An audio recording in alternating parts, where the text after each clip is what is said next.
مسلمان تعداد میں بھی کم نہیں، ان کے پاس وسائل کی بھی کمی نہیں، معیشت اور اکنامک کی بھی کمی نہیں، پھر آخر وجوہات کیا ہے جن بنیاد کی وجہ سے آج مسلمان ذلیل و خوار، ذلت اور پستی اس کا مقدر بن چکی ہے؟ ہر طرح سے ستایا جاتا ہے تو مسلمان ستایا جاتا ہے، مارا جاتا ہے تو مسلمان مارا جاتا ہے، اس کے املاک کو تباہ اور برباد کیا جاتا ہے، اس کی عزت و ناموس کو ہی لوٹا جاتا ہے، اس کے دکان اور مکان کو ہی خراب کیا جاتا ہے۔ آخر ایسا کیوں؟ کبھی ہم نے سوچا، کبھی غور کیا؟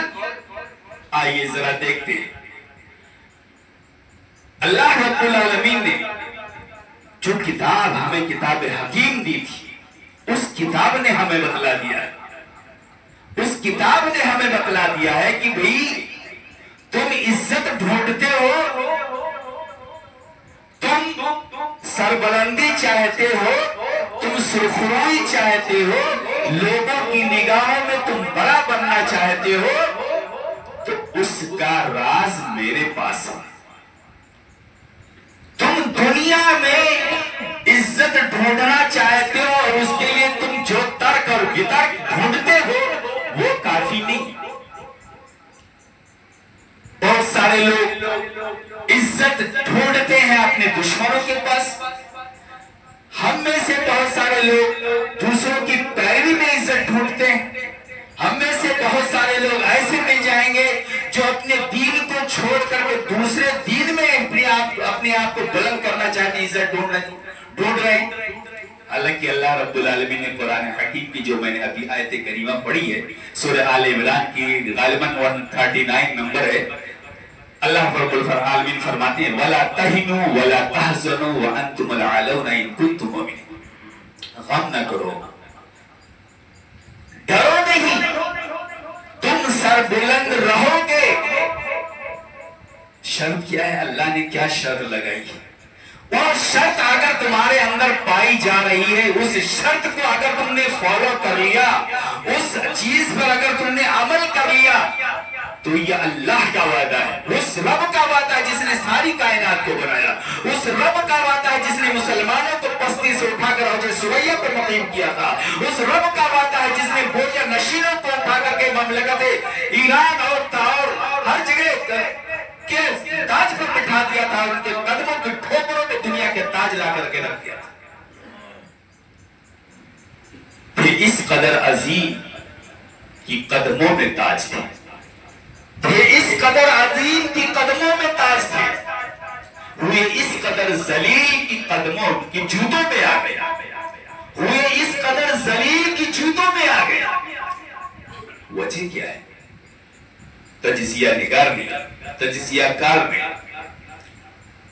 جب اس مسئلے پر غور کیا تو چند نکات اس کے سامنے آئے اور چند باتوں کو اس نے بتایا اور واضح کیا کہ یہ بنیاد ہے، بیسک بنیاد،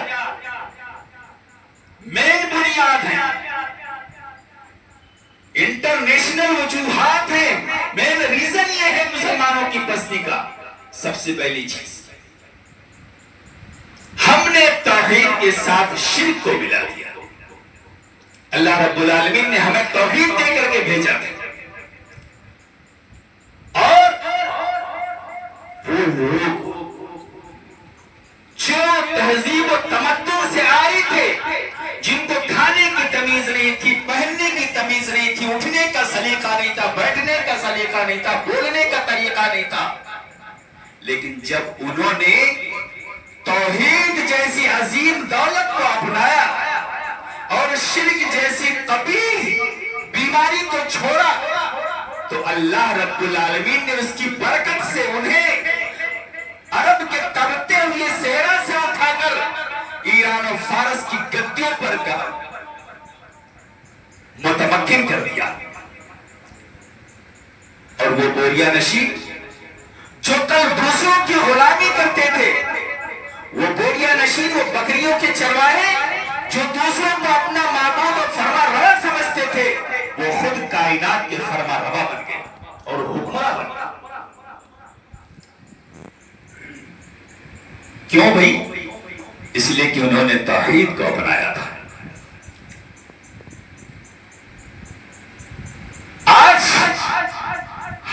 مسلمان ہے الحمدللہ ماشاءاللہ سبحان اللہ، اور اس پر ترا یہ ہے کہ ہم اہل حدیث ہیں. لیکن اگر ہماری زندگی کا ہم مطالعہ کریں، غور سے دیکھیں، اپنے دامن میں اپنے گریبان میں منہ ڈال کر کے دیکھیں، سوچیں تو غور کریں، کہیں نہ کہیں ہم شرک جیسی گندگی میں ملوث ہیں. اللہ رب العالمین نے قرآن حکیم کے سورہ یوسف میں فرمایا وَمَا يُؤْمِنُ أَكْثَرُهُم بِاللَّهِ إِلَّا وَهُم مُشْرِكُونَ. مسلمانوں کی تعداد اور ان کی اکثریت ایسی ہے، مسلمانوں میں بہت سارے لوگ ایسے ہیں جو یہ کہتے ہیں کہ ہم اللہ پر ایمان لائے، حالانکہ وہ شرک جیسی نجاست میں بھی مبتلا، شرک جیسی گندگی کو بھی وہ فالو کرتے. آج ہم توحید کے قائل تو ہیں، لیکن توحید پر عمل پیرا نہیں ہے، اور یہ سب سے بڑی ہماری ذلت کی وجہ ہے، سب سے بڑی ہماری پستی کی وجہ یہی ہے. ان وجوہات میں سے جو وجوہات میں آپ کے سامنے رکھ رہا ہوں، ان میں سب سے پہلی وجہ یہ ہے کہ ہم شرک جیسی بری چیز میں ملوث ہو گئے. اور اللہ رب العالمین ساری چیزوں معاف کر سکتا ہے، سارے گناہ معاف کرے گا، اس کا وعدہ ہے.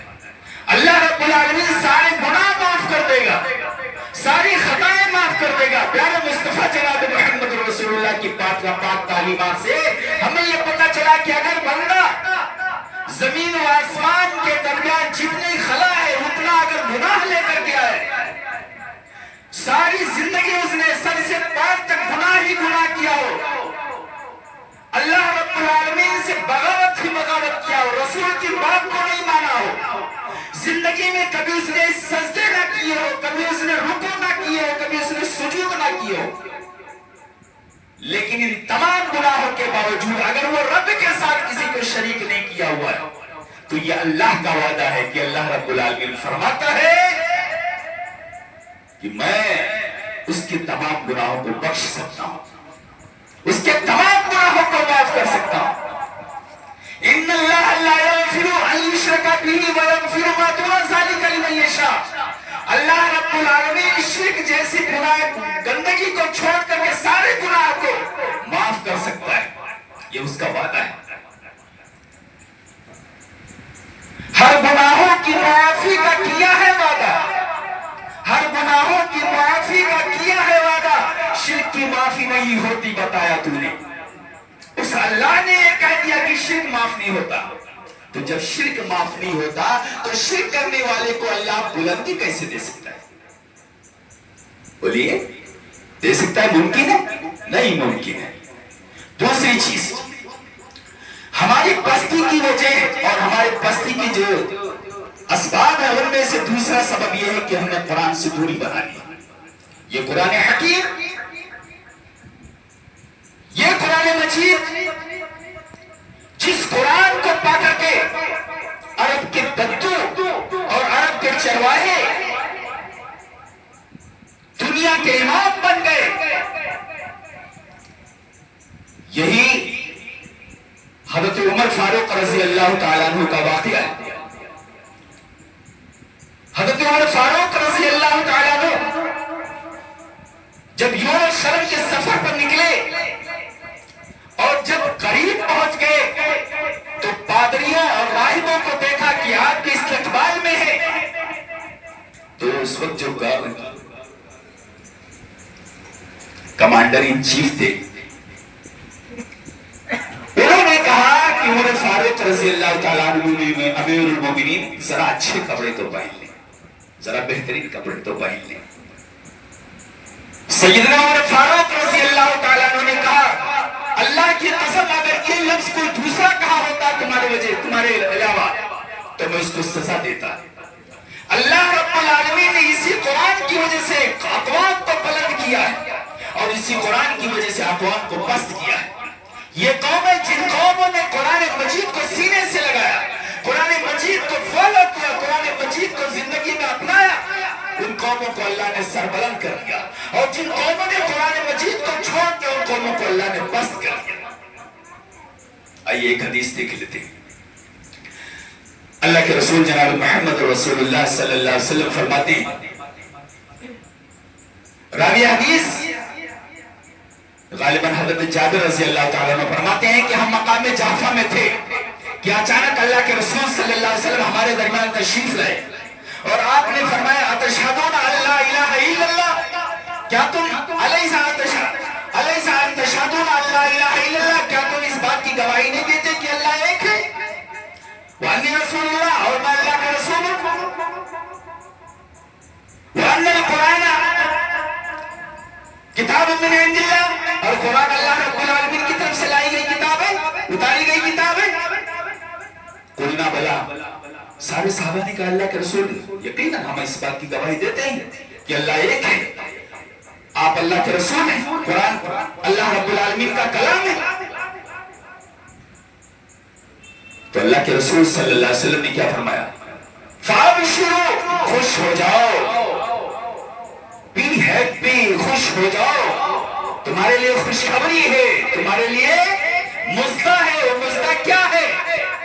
وہ مزدہ یہ، اللہ کے رسول فرماتے ہیں کہ یہ کتاب وہ کتاب ہے جس کا ایک سرا اللہ رب العالمین کے ہاتھ میں اور ایک سرا بندے کے ہاتھ میں، بیچ میں یہ کتاب رابطے کا کام کرتی ہے اللہ اور بندے کے درمیان۔ آج امت کا، مسلمانوں کا حال یہ ہے کہ انہوں نے قرآن سے دوری بنا لیا۔ بہت سارے لوگ، ہم میں اتنے سارے لوگ بیٹھے، رب کعبہ کی قسم اگر کسی سے پوچھ لیا جائے کسی ایک سورت کا ترجمہ بتا دو، نہیں بتا پائیں گے۔ میرا دعویٰ ہے اللہ یہ کہ وہ عالم ہو یا اس نے بڑے غور سے قرآن مجید کو پڑھا ہو تو وہ بتا سکتا ہے، بلکہ میں تو یہ کہوں، اس بات کے کہنے میں حق بجا نہیں ہوں کہ اگر کسی سے کہا جائے کہ لا الہ الا اللہ محمد رسول اللہ کا ترجمہ بتا دو تو اکثریت نہیں بتا پائے گا۔ آج حال ہمارا یہ ہے، قرآن سے ہماری دوری کا حال یہ ہے، جب ہم نے اس رشتے کو ہی منقطع کیا جو ہم کو اللہ تک پہنچاتا تھا، تو جب وہ کنیکشن ہی کٹ گیا جو رب سے ہم کو ملاتا تھا، تو پھر ہماری ذلت اور پستی کا عالم تو یہی ہونا چاہیے۔